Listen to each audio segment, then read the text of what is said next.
I grew up knowing about God and Jesus and the Bible stories, but I didn't know him personally. We went to church on Sunday mornings, and then we just went about our day. We had my parents, my dad had gotten another job, so we moved to another small town in the panhandle of Texas. And the denomination I went to, that I grew up in, the church was so tiny. So I began going to another denomination that really taught more of the Word. And I started dating another gentleman, not the father of my aborted baby, but he kind of led me and introduced me more to Jesus. And I was baptized.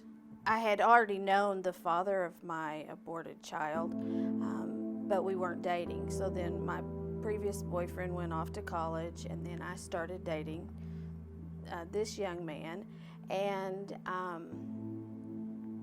fell madly in love with him.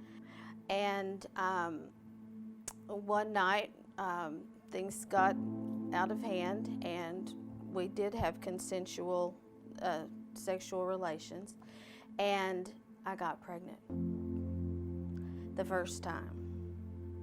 So a friend, an older woman, found a doctor in New Mexico, and we went to see the doctor, and he confirmed that I was pregnant.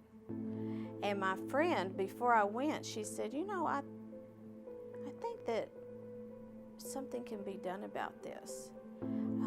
Now, this was in 1974, so abortion had just been legalized the year prior to that. So we go back to the friend's house, and she starts making phone calls, and she finds a doctor in Lubbock, Texas, and arranges things and says that I need parental consent. She gets a wig, and they had cans of this color stuff, and kind of streaks her hair gray a little bit. And, she dresses up like my mother, and we get there, and they sign me in with a fictitious name.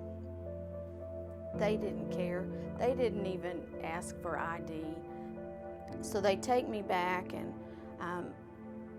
I had never even been to the doctor, to the gynecologist before, so I didn't even know what to expect. And they put me on the table, and at that moment I began to realize this is a baby. And I began to cry, but the procedure had already started, and I couldn't. And it was very, very painful, and I was very scared. And then when it was over, I just felt so empty.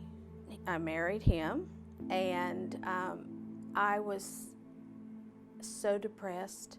It was like I had a hole in my heart, and I wanted a baby so bad. And he wasn't ready for children. And I threw my birth control pills in the trash. In the trash or the toilet. And that went on for about a week, and then I felt so guilty. I thought, I can't do this, but I was already pregnant.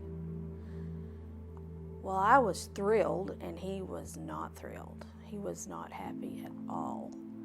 And that was the downfall of our marriage. And he left when my son was 3 months old. I wanted someone totally different than my ex-husband, so I meet this gentleman, very nice. He goes to church, but I'm terrified he's going to find out that about me. And I do always walk around and think, he can never find this out. My parents can still never find this out. Nobody can ever know this. And that marriage lasted for, technically it lasted a year, but I came off my honeymoon I was just starting to make really poor choices.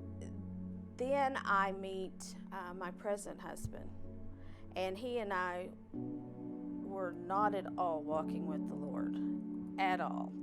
So, we met at a party, and, we were partiers, but he loved my son, and he was such a good man to him.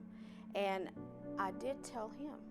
I'd never told anybody, and I told him, and he didn't flinch.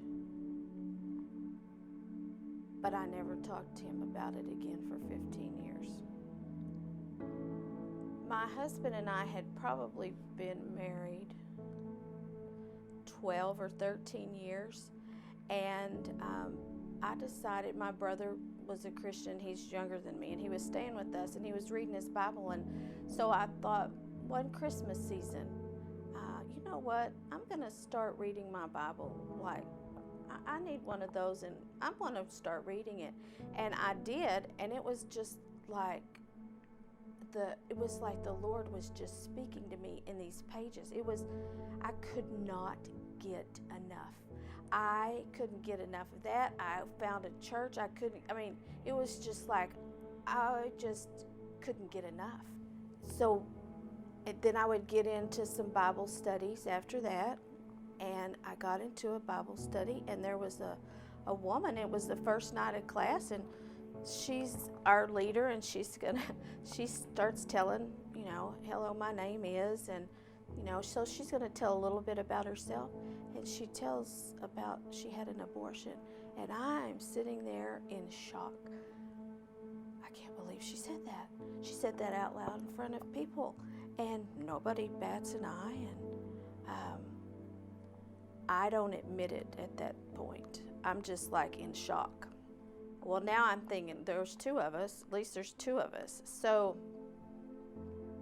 it's time to do another Bible study. She's going to lead again, so I know she's getting ready to tell her story, and she does, and I just feel this prompting that I need to say something, and so I do.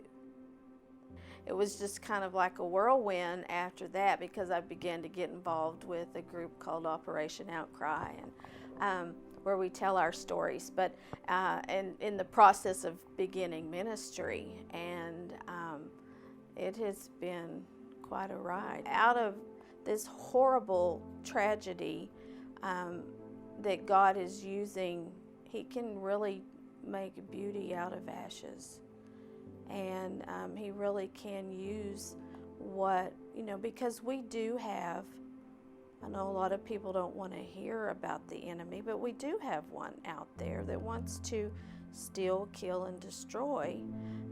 And not only does he want to destroy our children, but he wants to destroy us with them. And a lot of times that unfortunately happens.